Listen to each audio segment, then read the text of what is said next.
নমস্কার, আমি সুধাচন্দ্রন ক্রাইম অ্যালার্টের আজকের এপিসোডে আপনাদের স্বাগত জানাচ্ছি।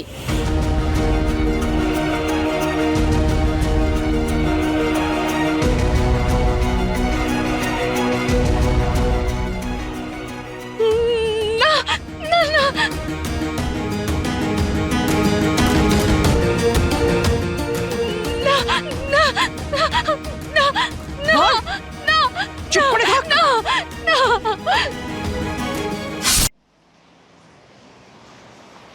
প্রত্যেকবারের মতন তুমি এবারেও ঠকিয়েছো সমস্ত কাস্টমারকে। ঝামেলা করতে তুই একা পারিস না। আমি সব ব্যবসায়ীদের সুবিধার কথা বলছি, এটাকে ঠকানো বলিস না। যা এখান থেকে। এই রহমান, আরে আব্বু চিরকাল তো ঠকায়, বংশ পরম্পরায় ঠকিয়ে আসছে সবাইকে।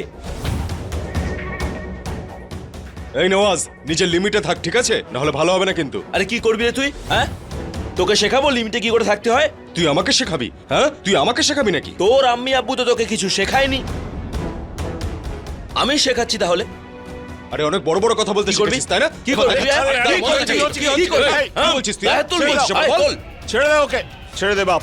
তোর ছেলেকে বোঝা।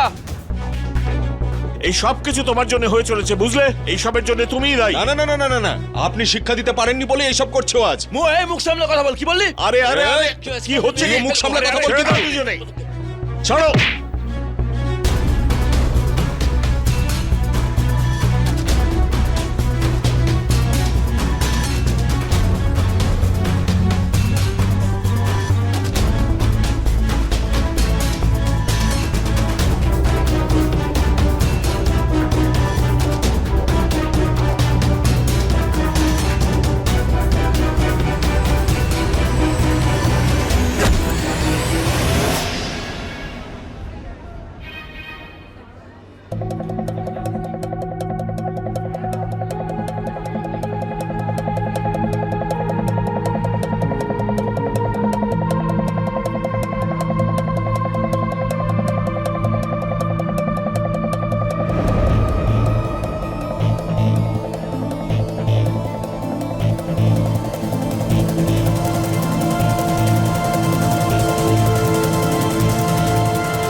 দুটো পরিবারের মধ্যে ঝগড়া অশান্তি এটা তো খুব সাধারণ ব্যাপার, কিন্তু কখনো কখনো এই ঝামেলাই শত্রুতার কারণও হয়ে ওঠে। যেমন ভালোবাসা বাধা মানে না, ঠিক তেমন শত্রুতাও সীমানা অতিক্রম করে। কিন্তু এই শত্রুতা কি শেষ হওয়া উচিত নয়? একের পর এক প্রজন্মে কি এটাকে এগিয়ে নিয়ে যাওয়া জরুরি? আজকের এপিসোডে এমনই এক কাহিনী আমরা দেখতে চলেছি। এমনই শত্রুতা ছিল দুই পরিবারের মধ্যে। রাবেয়ার বাবা রহমান আর নওয়াজের বাবা আসলাম ভীষণই ভালো বন্ধু ছিল। দুজনে মিলে একটা দোকানও খুলেছিল, কিন্তু বিজনেস বেড়ে চলার সঙ্গে সঙ্গে এদের দুজনের মাঝখানে দূরত্ব বেড়েই যাচ্ছিল। দুজন বন্ধু শত্রু হয়ে উঠেছিল। আর শত্রুতা হলো এমনই যে বন্ধু বন্ধুকে হত্যা করে দিতেও পিছপা হবে না। কথায় আছে না, যদি ভালোবাসা সত্যি হয় তাহলে মরুভূমিতেও ফুল ফুটে ওঠে, আর যদি মানসিকতাই খারাপ হয় তাহলে উর্বর ভূমিও অনুর্বর হয়ে পড়ে। আর এই শত্রুতার মাঝেই পড়ে গিয়েছিল রাবেয়া আর নওয়াজের ভালোবাসা। আর এই ব্যাপারটা দুটো পরিবারই জানতো না।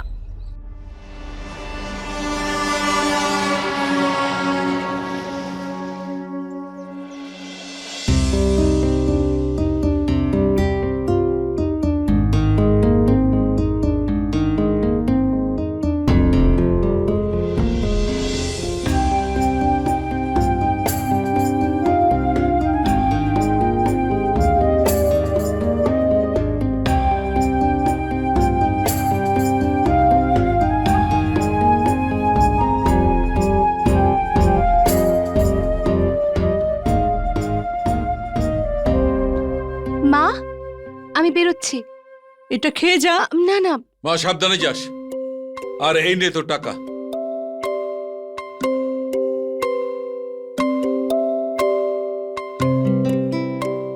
আব্বু অটো করে যাওয়ার থেকে তো ভালো যদি দাদা আমাকে কলেজ ছেড়ে আসতো, কিন্তু না, দাদা তো নিজের বন্ধুদের সঙ্গে ঘুরবে, বাইক নিয়ে উড়ে বেড়াবে, কিন্তু নিজের বোনকে কলেজে ছেড়ে আসবে না। তা তোকে কে বাইকে বসাতে যাবে বলতো? তোকে বসানোর থেকে ভালো আমি বাইক পুড়িয়ে দেবো। আমি দেখো না কিভাবে কথা বলছে আমার সাথে। আরে ও তো মজা করছে। সেলিম, যা গিয়ে ওকে পৌঁছে দিয়ায়। আরে মা, আমার আরো অনেক কাজ আছে। ওকে ওকে রিকশায় করে চলে যেতে বলো। আমি ছেড়ে দিচ্ছি, আমার কোনো সমস্যা নেই।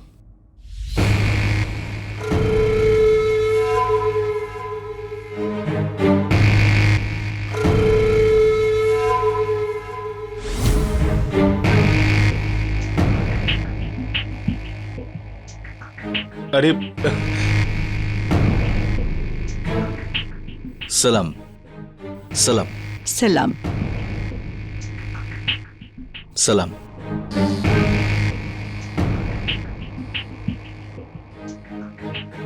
আরে আরে সালিম, আমি ছেড়ে দিচ্ছি ওকে, আমি তো ওই দিকেই যাচ্ছিলাম। না না, আমি চলে যাব।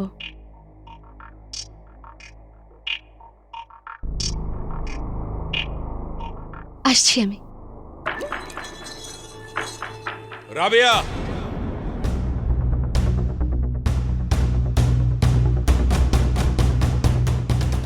বোরখা,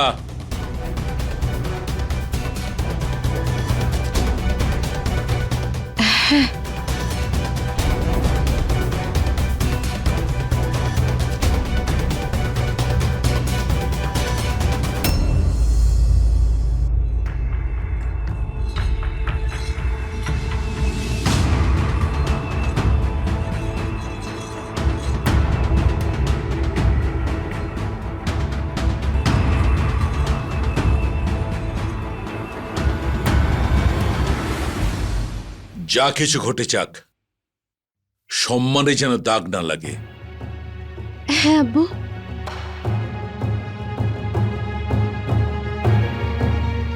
যাও।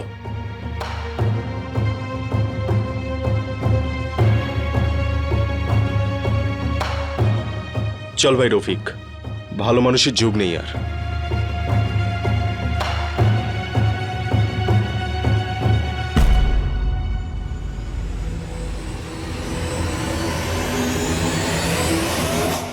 চল না, নুরা বাজারে যাওয়া যাক। সেলিম, এখন নয় ভাই, আসলে ব্যাপারটা হলো দোকানের জন্য কিছু জিনিস কিনতে হবে, আলি রোডে যেতে হবে হোলসেলারের কাছে। তুই এগো না, আমি তোর সাথে সন্ধ্যেবেলা দেখা করছি। চল ঠিক আছে।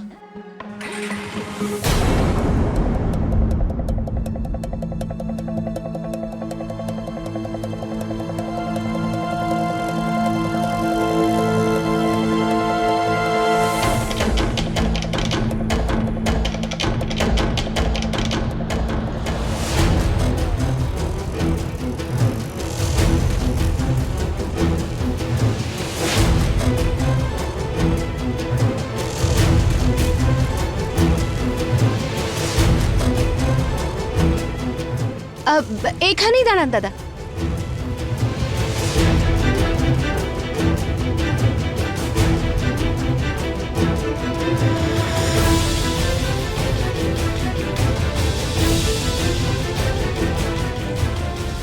রাবেয়া,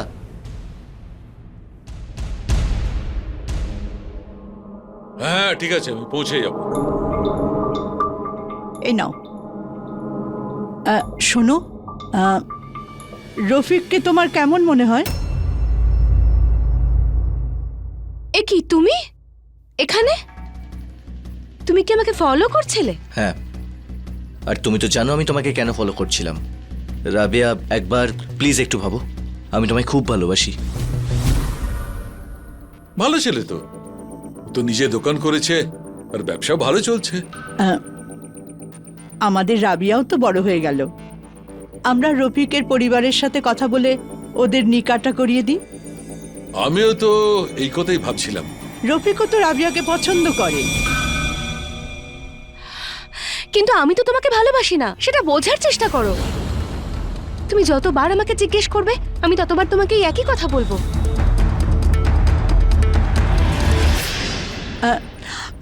আমি বলতে চাইছিলাম যে ও রাবিয়াকে খুব সুখে রাখবে।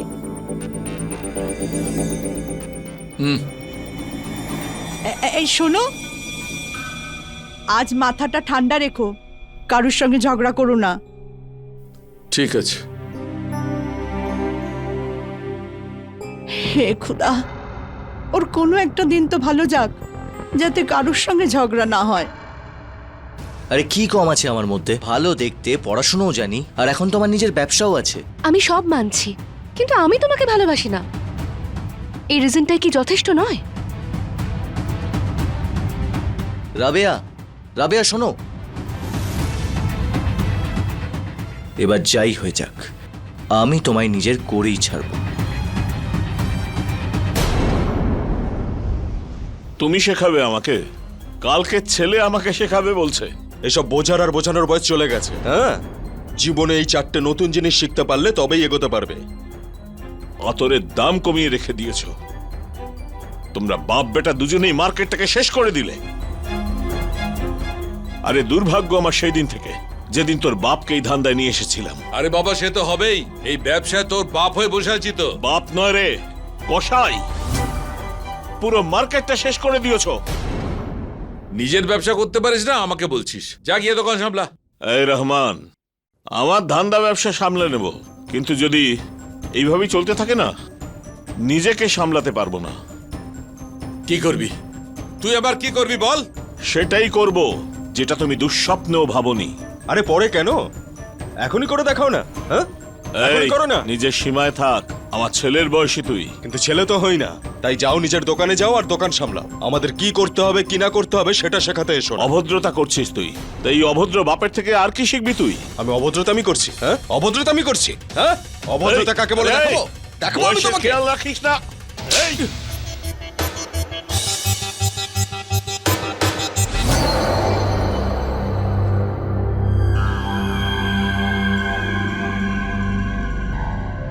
এই শত্রুতা আমাদের শেষ করতেই হবে, যাই হয়ে যাক না কেন। আমি ওইটাই চাই রাবিয়া। শুধু তোমার আব্বু আর আমার আব্বু, ওদেরকে কি করে বোঝাবো বুঝতে পারছি না। এরকম লুকিয়ে লুকিয়ে দেখা করতে আমার ভালো লাগে না। কিছু একটা করো। তুমিও তো সেদিন ঝগড়া করতে চলে গেছিলে। আমি এখন কি করি বলো তো? আমি তো ট্রাই করছি। এই এক কথা বলতে থাকো। ওই রফিক রোজ আমাদের বাড়িতে আসে, আমি আব্বু ওকে পছন্দ করে। এবার এমনটা না হয় যে ওর সাথেই আমার নিকাহ করিয়ে দেয়।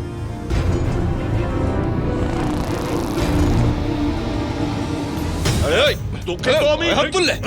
এই সাহস কম না। এই,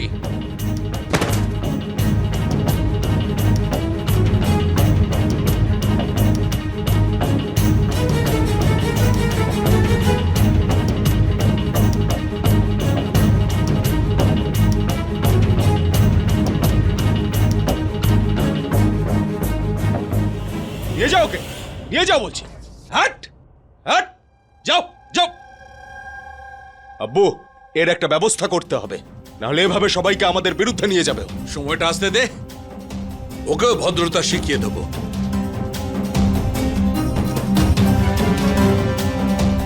বাচ্চা ছেলের সাহসটা তো দেখো, আমার গায়ে হাত তুলতে চেয়েছে। আরে কাকা, এটা তো তোমার রোজকার কাজ। আরে কথায় আছে না, যত ভালো বন্ধুত্ব ততটাই বেশি শত্রুতা হয়। এই, নিজের কাজে যা, বেরো। এরকম বলো না, আমি আছি তো। আমি কিছু। হ্যালো, কি? দাঁড়া, আমি আসছি। কি হলো? আবার ঝামেলা হয়েছে? এইবারে সেলিম আমার আব্বুর গায়ে হাত তুলেছে, ছাড়বো না আমি ওকে আজকে। দেখো, রাগের মাথায় ঝামেলার বাড়িও না। প্লিজ শান্ত হও, আর ঠান্ডা মাথায় এটা ভাবো যে এসবের সলিউশন বেরোবে কি করে।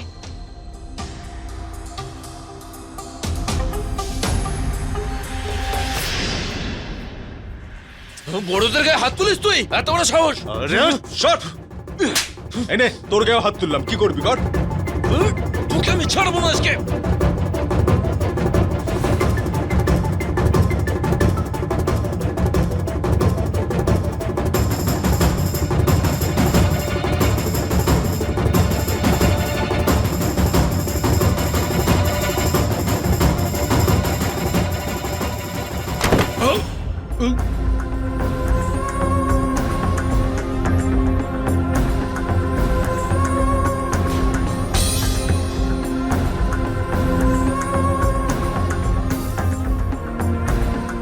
তুমি ঠিক আছো তো আব্বু?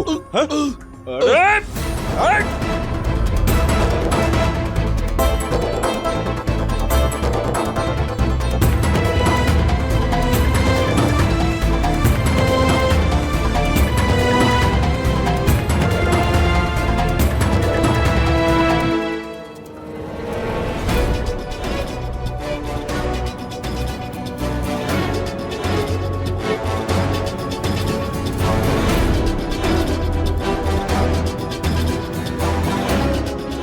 নিশ্চয়ই রাবেয়া আর নবাবের মধ্যে কিছু একটা চলছে।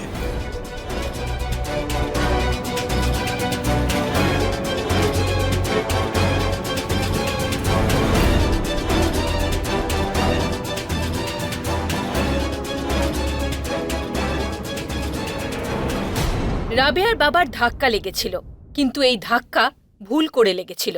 আর এই ঝামেলায় যা হওয়ার ছিল তা তো হয়েছিলই, কিন্তু এই কারণেই নওয়াজ আর রাবেয়ার মধ্যে দূরত্ব বাড়ছিল। রাবেয়ার মনে হয়েছিল যে ওর বাবার গায়ে নওয়াজের হাত তোলা একেবারেই উচিত হয়নি, আর এই কারণে এদের দুজনের মধ্যে দূরত্ব তৈরি হয়। রাবেয়া ওর সঙ্গে দেখা করার চেষ্টা করছিল না, আর নওয়াজও তাতে আমল দিচ্ছিল না। এদের দুজনের মাঝের এই দূরত্ব নওয়াজের বৌদি বুঝতে পেরেছিল, আর সে নওয়াজকে বোঝালো। জানি না ভাবি কি হয়েছে ওর, আমার সঙ্গে কথাই বলছে না। ক্ষমা চেয়ে নাও নওয়াজ। ভাবে আমি কিছু করিনি, ও ভুল ভাবছে আমাকে। আমি জানি নওয়াজ, তুমি কিচ্ছু ভুল করনি, কিন্তু ক্ষমা চাইলে তুমি ছোট তো হয়ে যাবে না। তোমার জন্য ওর আব্বু পড়ে গেছেন, তার জন্য তো তুমি ক্ষমা চাইতেই পারো। ভালোবাসো তো তুমি নওয়াজ ওকে? অনেক বেশি ভাবি। তাহলে ইগোকে মাঝে আসতে দিও না, ক্ষমা চেয়ে নাও।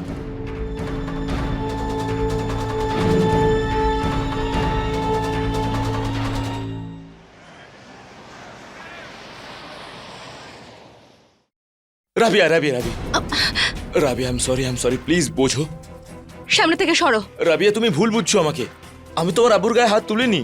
কিন্তু আমি যেটা দেখলাম সেটা কি করে ভুল হতে পারে? তুমি ভুল দেখোনি, তুমি ঠিকই দেখেছো, কিন্তু ধাক্কাটা আমি মারিনি, ভুল করে লেগে গেছে। সেই জন্য আমি তোমার কাছে ক্ষমা চাইছি। দেখো, আই এম সরি, দ্বিতীয়বার কখনো এরকম হবে না, প্লিজ মেনে নাও। দেখো যদি এতবার উঠবোস করাও, তাহলে না আমি বাড়ি ফিরতে পারবো, আর না তোমার সঙ্গে ঘুরতে পারবো। প্লিজ শোনো, মেনে নাও।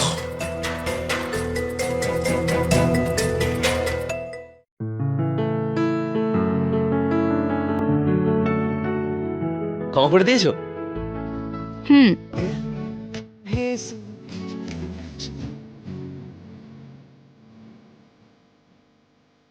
Thank you. সরি। চলো হুম। চলো।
যতক্ষণ না অব্দি ওদের গল্প শেষ হচ্ছে না আমার গল্প লিখতে পারবো না।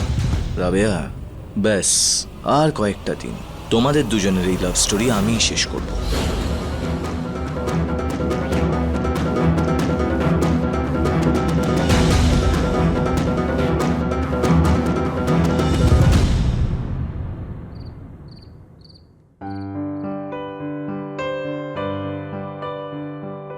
কি ব্যাপার আব্বু, আপনি এরম হঠাৎ করে ডাকলেন?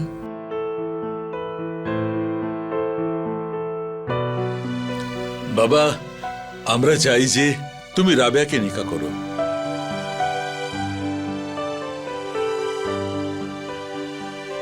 ওর জীবনের দায়িত্বটা তুমি নাও বাবা। আব্বু, আমি তো রাজি আছি, কিন্তু একটা আমি রাজি নই।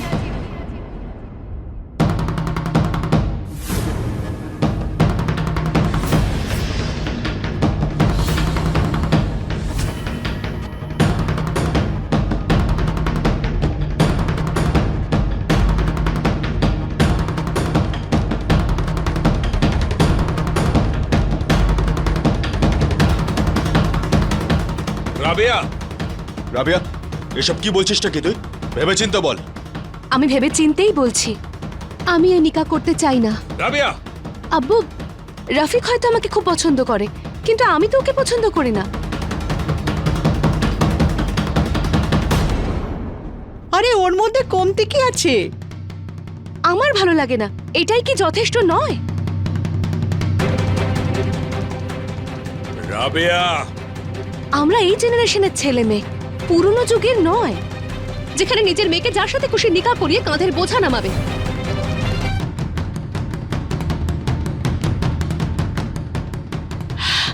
আমি কোনো ছোট বাচ্চাও নই আর অসহায়ও নই যে তোমরা যার সাথে বলবে আমাকে তার সাথে নিকা করে এখান থেকে চলে যেতে হবে। রফিকের সঙ্গে আমি কোনোদিনও নিকা করব না।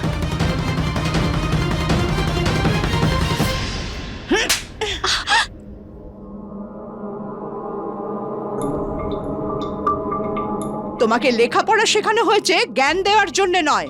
যতটা বলা হচ্ছে ততটাই কর। আমার ইচ্ছের বিরুদ্ধে কেউ কিচ্ছু করতে পারবে না। আব্বু, ও তো অনেক বড় বড় কথা বলতে শিখে গেছে। রফিক, আমি ক্ষমা চাইছি তোমাকে অসম্মান করার জন্য। আমি কদিন বাদেই দেখা করছি। হ্যাঁ আব্বু, সালাম।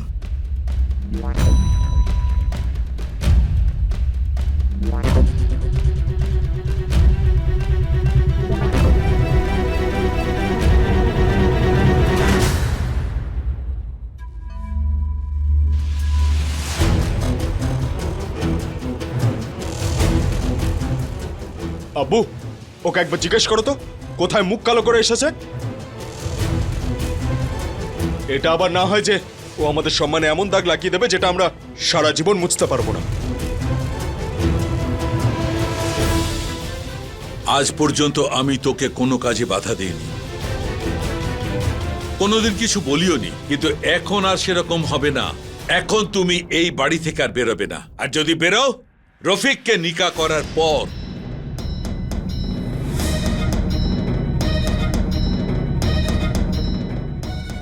আজকের পর থেকে এই মেয়ে বাড়ির চৌকাঠ যেন পার না হয়। আব্বু, কারোর ইচ্ছের বিরুদ্ধে তার নিকা করিয়ে দেওয়াটা কিন্তু অন্যায়।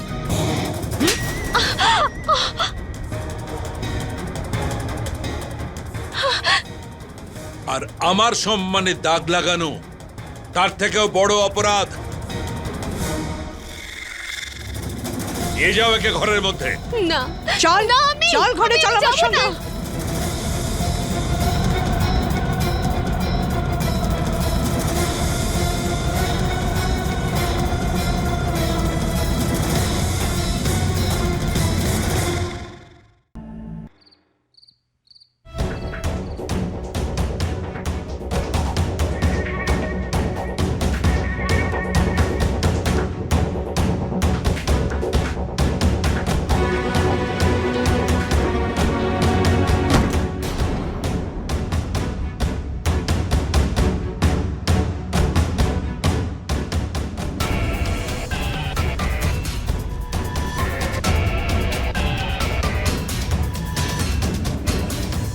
আগো শোনো, হ্যাঁ আসছি।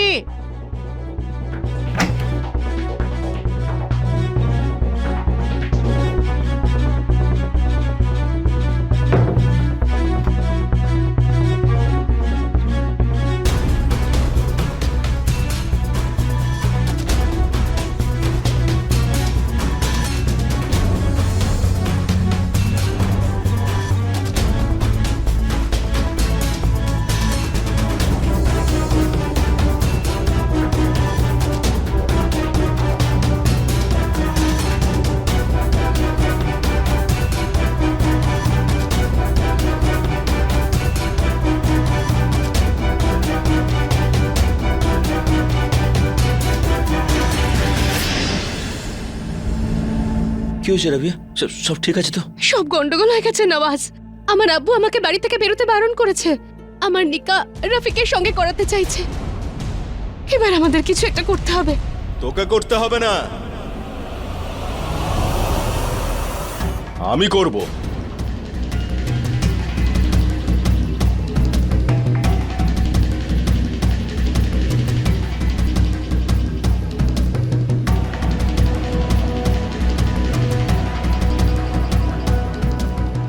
সেলিম, সেলিম আমার কথাটা শোন ভালো। আমি রাবিয়াকে খুব ভালোবাসি। প্লিজ প্লিজ মেনে নে ভাই, প্লিজ। ছাড়বো না আমি কিছুতেই। আমার কথা শোন। কি হচ্ছেটা কি? আমি রাবিয়াকে খুব ভালোবাসি। দাদা, আরে রফিক, দাদা, তুই ওকে নিয়ে যা। ওকে, দাদা, সেলিম। দাদা।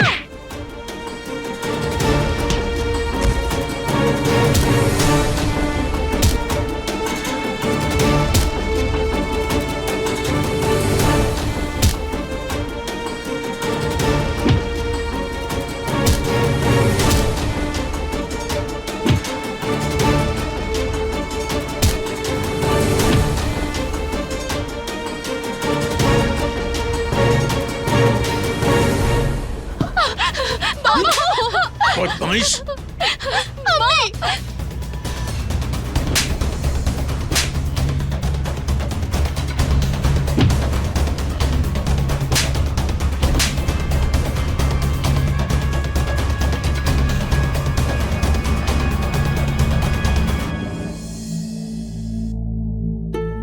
বাবা, আজ তোমার জন্যই আমার সম্মান বেঁচেছে। আমি চাই যে এই নিকাটা তাড়াতাড়ি হয়ে যাক। আমার কাজী সাহেবের সঙ্গে কথা হয়ে গেছে, উনি সামনের জুম্মাতে নিকাহ করার অনুমতি দিয়েছেন। বাবা শুধু বলো, তুমি রাজি আছো তো?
কেমন আছো তুমি? আমার কথা বাদ দাও। তুমি ঠিক আছো তো? আমি ঠিক আছি।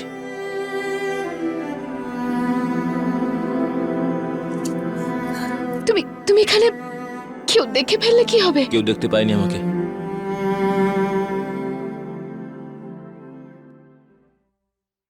সেলিম, একবার গিয়ে রাবিয়াকে দেখে আয় তো।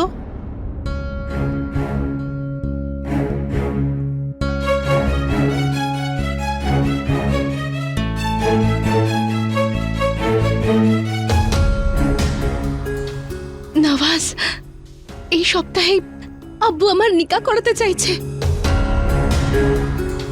জানতে পেরেছি আমি। আমি আমি শুধু তোমার সাথে আমার জীবনটা কাটাতে চাই। আমিও তো সেটাই চাই রাবিয়া। তোমার সঙ্গে কথা বলতে পারছিলাম না, তাই এখানে আসতে হলো।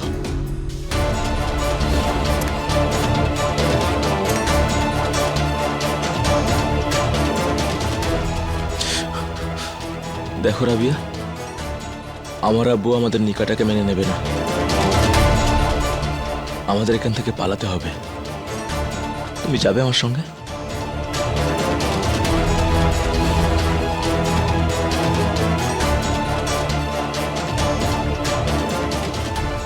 কালকে রাতে তোমার সঙ্গে মোড় মাথায় দেখা করব, তুমি চলে এসো।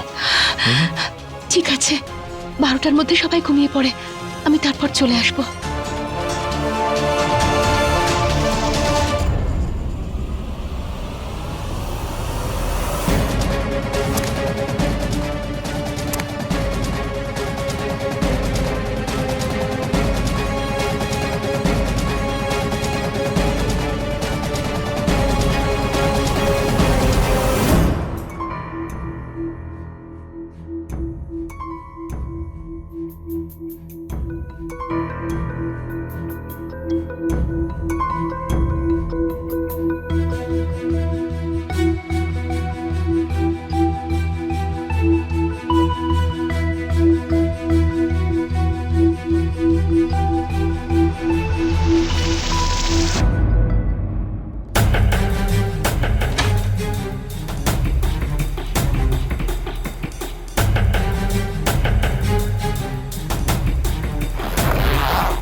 কেউ দেখেনি তো তোমাকে? না না, এসো তাড়াতাড়ি, বসে পড়ো।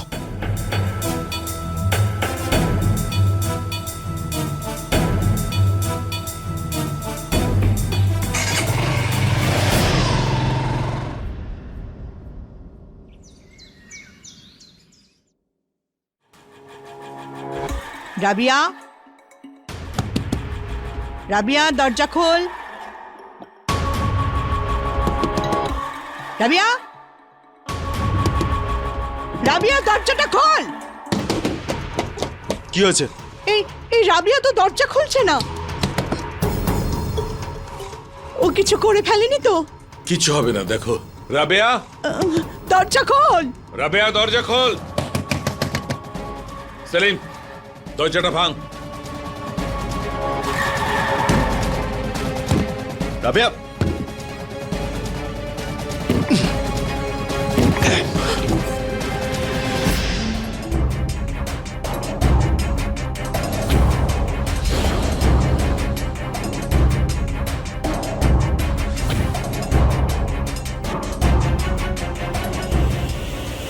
রাবিয়া কোথায় গেল?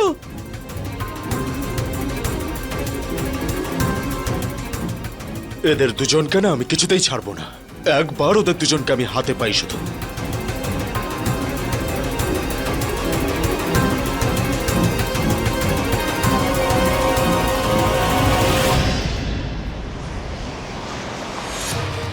কি? ওইখানে গিয়ে লুকিয়ে আছে ওরা দুজন? চল রফিক। হ্যালো মৌলভী সাহেব, নিকার ব্যবস্থা হয়ে গেছে তো? হ্যাঁ, আমরা এখনই বেরোচ্ছি। ঠিক আছে, খুদা হাফিজ। রাবিয়া, চলো বেরোই।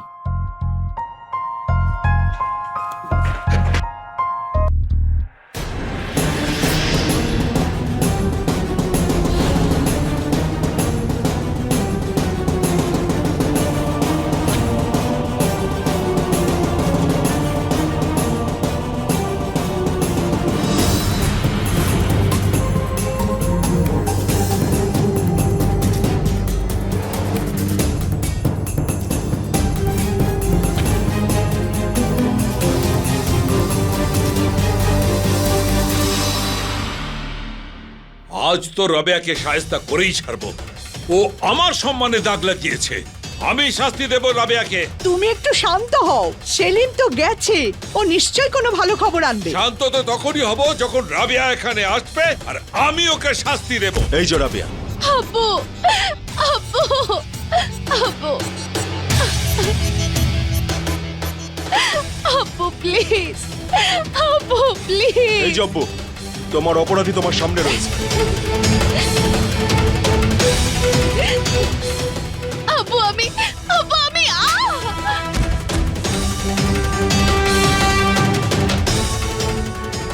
তোর আব্বু মারা গেছে, তুই আমার সম্মানে যে দাগ লাগিয়েছিস এর পরে দোজখেও তোর জায়গা হবে না।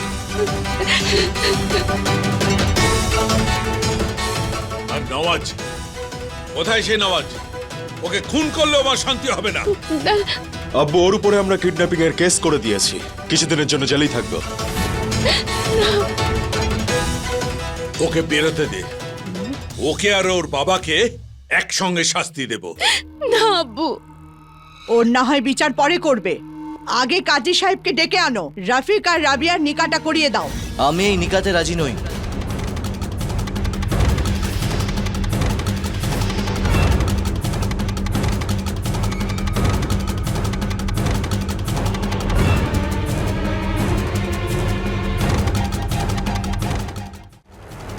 কি? আরে কি বলছিসটা কি তুই? ঠিকই তো বলছি, শেষ 3 দিন ধরে ও নওয়াজের সাথে ছিল, তাই আমি কোনোভাবেই ওর সাথে থাকবো না। আর আমার এই নিকা করার কোনো ইচ্ছে নেই।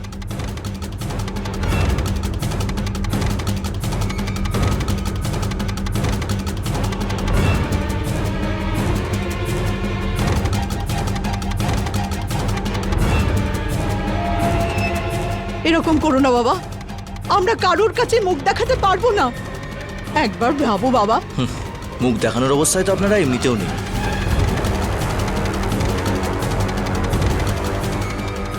সালাম।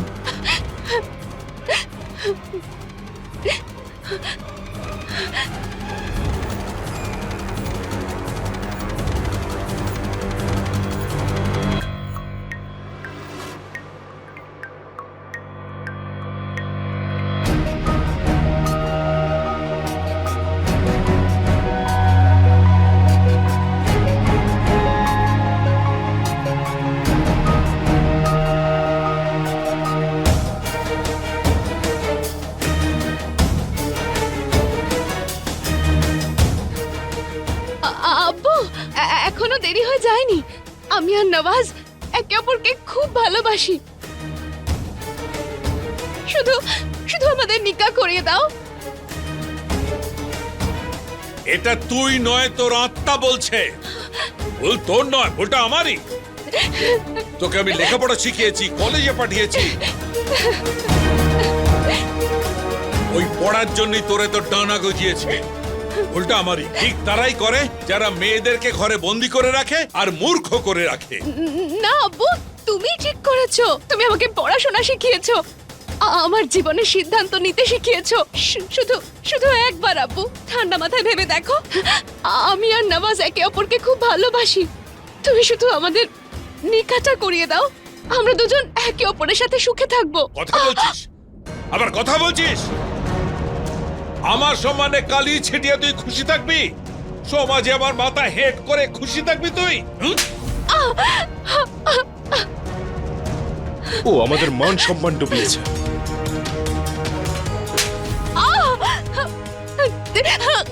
তুই আমাদের কারোর কাছে মুখ দেখানোর অবস্থায় রাখলি না। তোর ডানা গজিয়েছে না? ডানা ছাঁটার সময় হয়েছে, তুই শাস্তি পাবি। না আব্বু, তুমি এটা ঠিক করছো না কিন্তু। এখন তুই বলবি, এখন তুই বলবি আমি ঠিক কিনা। তুই নিজের মুখ কালো করে এসেছিস ওই নওয়াজের সাথে, আর এখন আব্বুকে শেখাচ্ছিস কোনটা ঠিক কোনটা ভুল। ও এভাবে শুনবে না, ওকে নিয়ে আমাদের নিদর্শন তৈরি করতে হবে সমাজের জন্য, যাতে সকলে জানতে পারে যে যারা পরিবারের বিরুদ্ধে যায় তাদের কি পরিণাম হয়। ঠিক বলেছিস।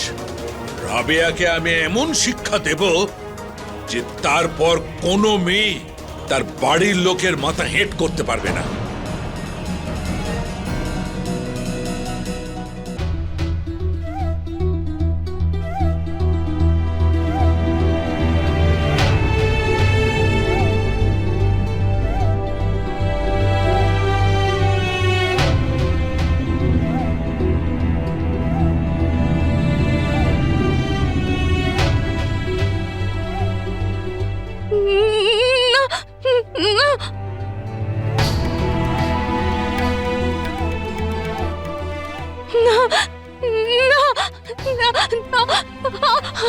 না না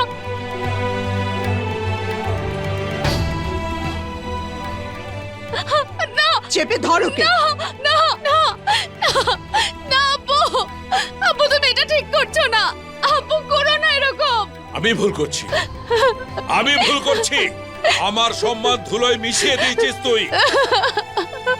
না না এবার তো জীব নয়, তোর গলা কাটবো আমি। রাবিয়া,